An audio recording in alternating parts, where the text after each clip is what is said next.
How's it going, everyone? Spencer with Stadia Dispatch. I'm here with my friend Ben Bergquam. Pleasure as always, sir. Thank you for always taking the time. My pleasure, man. Great to be with you. Yeah. So you have something here for the viewers. This is the hat you wore during the Darien Gap. Yeah. So this was one of the hats. I had one of my Real America's Voice news hats. In fact, I had to throw some of my clothes. When you go through a place like that, you get so wet and dirty. It's really it's a beautiful place, but it's also a disgusting place with the amount of illegals that are going through it right now. And so this was one of the hats I was wearing, the Patriot Mobile hat. That's actually the mud. I don't know if you can see it on there, all the little spots. That's actually Darien Gap mud. So, wow. But it was, it's one of those things that everything's impacted by it. Everything's affected. We came back, the entire team got malaria. And thankfully I was on ivermectin and hydroxychloroquine before we went in, so I got a minor bout of it. But the center front guys, the special forces guys they were down for weeks afterwards. So, and that's what we're inviting into our country. People don't talk. We talk about a lot of issues on the border, but one of the things that we don't talk enough about is the health impacts and the health risks that we're taking. It's a major concern. It should be a major concern of every single American. Yeah. And wow, just looking at the thousands upon thousands of migrants that are crossing the border, the latest incident of this is when I see the Lukeville port of entry. I know we've talked off camera a little bit too about some of the areas like between California and Arizona. I showed you that one area by my buddy's range that is just having major issues there in San Diego County.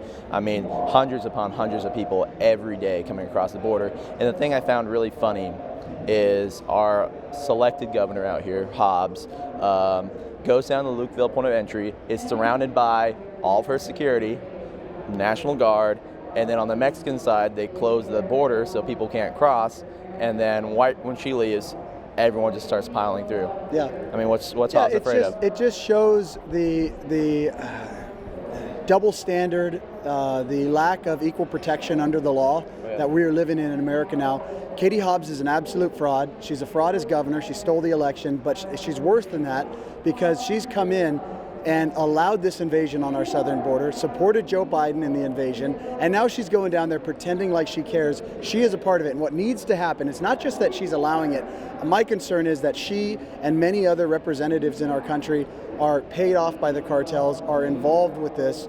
That's where we need to focus. When we take back power in 2024, we have to do investigations into how many politicians are corrupted by the cartels and the CCP and all of America's, the enemies of our nation from abroad. Yeah, and there was about, I think, 500 million, at least, probably more than that now, that was just spent on Hobbs's illegal travel agency.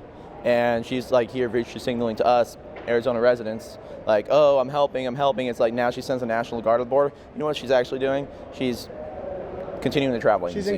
She's encouraging it. We Real America's Voice, we actually broke the story on Lukeville. I was actually on the Mexico side. I was in Sonoita, Mexico. And this was several months ago, and I was down there covering these little illegal markets where they sell all of the camouflage gear, because typically that was an area where you didn't have people, they call them give-ups. They didn't turn themselves in. This was a place where all they were doing, they were runners. They didn't want to get caught, and they would wear full camo, and they'd run through the desert. And we were down there documenting that, and I just happened to look across the wall, and I saw this line of people walking down the wall, and I thought, well, that's weird. They're obviously on the U.S. side. Nobody's over there. It's not American tourists that are over there hanging out. So we drove around, went back into the United States, drove around the wall, and that's where we came up on this hundreds of illegals coming through Lukeville. Now we have thousands coming through every single day. Eagle Pass is the same thing. I was just down in Jacumba, in California. Yuma, we don't talk about Yuma anymore. Hundreds coming across there every single night. Every point along the border, McAllen, Texas, Brownsville, Texas, all of these are getting slammed. And it's all because of what's coming out of Washington, D.C. And sadly, these leftist cartel governors and congressmen and women across America that are inviting it. Yeah. And the scary part is, and I've talked to Sheriff Lamb about this too, they know of all these terror groups that are in the U.S., and these people who are coming across, we don't know who they are. Yep. And we have our administration trying to get us into World War III here. Well, what's going to happen when they activate those sleeper cells? Yeah. They're gonna do martial law.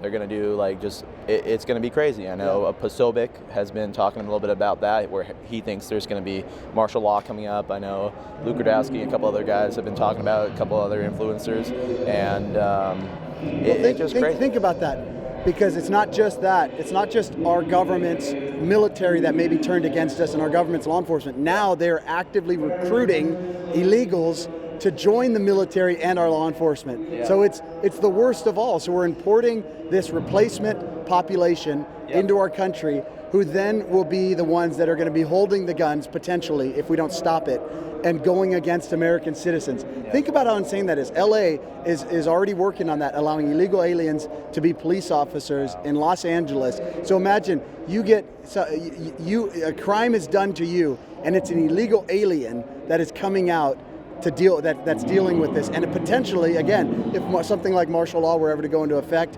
it's going to be illegal aliens carrying out the rules coming from Washington, D.C. again, if we don't stop it. Every single person has a part in this.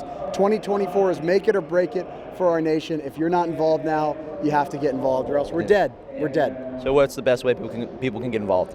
Well, first, I would say if share the information that you're seeing. So part of why we exist, Real America's Voice News, is to expose the fake news, expose CNN, MSNBC, the New York Times, all of these LA Times, all these fraudulent news outlets, the Daily Beast, Mother Jones. They're communist fronts. So take our information, take your information, spread it as far as you can. But then you have to go confront these guys. You have to show up. If your city council is pushing for illegal aliens doing anything, you have to go confront them. You have to get loud. Support states like Governor Abbott. Now, he hasn't done enough, in my opinion, but they just passed this law in Texas that makes it a crime to be an illegal in the state of Texas. Every red state in America should do that. We should not make you should defund any program that gives money to illegal aliens. We should defund the programs that are paying or all the grant money that's going to these NGOs, and they have to be confronted. But each one of us have a part, whether that's you at your local city council, you at the state level, at the national level, wherever it is that you feel like you can have an impact, go there and do that. And I remember we talked about this before too, and I know you got to catch a flight, so we'll cut it off after this. We talked about the Great Replacement and what's going on right now. We are literally seeing this just fast forward coming to the next election cycle. So that's my prediction. They're either going to give everyone amnesty, or we're going to see a martial law scenario just based on the facts presented. It's sad to say our country is going that way. I hope it doesn't. I hope everything stays peaceful, like we all do. But we're in crazy times. Yeah, be prepared, because even if we do win in 2024, they've already weaponized these guys. You've got BLM, Antifa, and now Hamas that are all weaponized together. We're already in a civil war. We take it back in 2024. Be prepared. Arm up now. Get food storage. Get everything you need to protect yourself and your family. But they're also going to weaponize the illegals, because President Trump's going to go after them and start deporting them. That's partly why they've colonized them, and it is a great replacement. Every city in America has colonies of illegal aliens that were put there, I believe, strategically. And it's up to the American patriot to be ready when that time comes, because the left is pushing us to that time. And as you said, I pray we don't get there, but you got to be prepared. All right, my friend. I know you got to catch a flight, but hey, great always to be a pleasure. with you. Thank you, sir.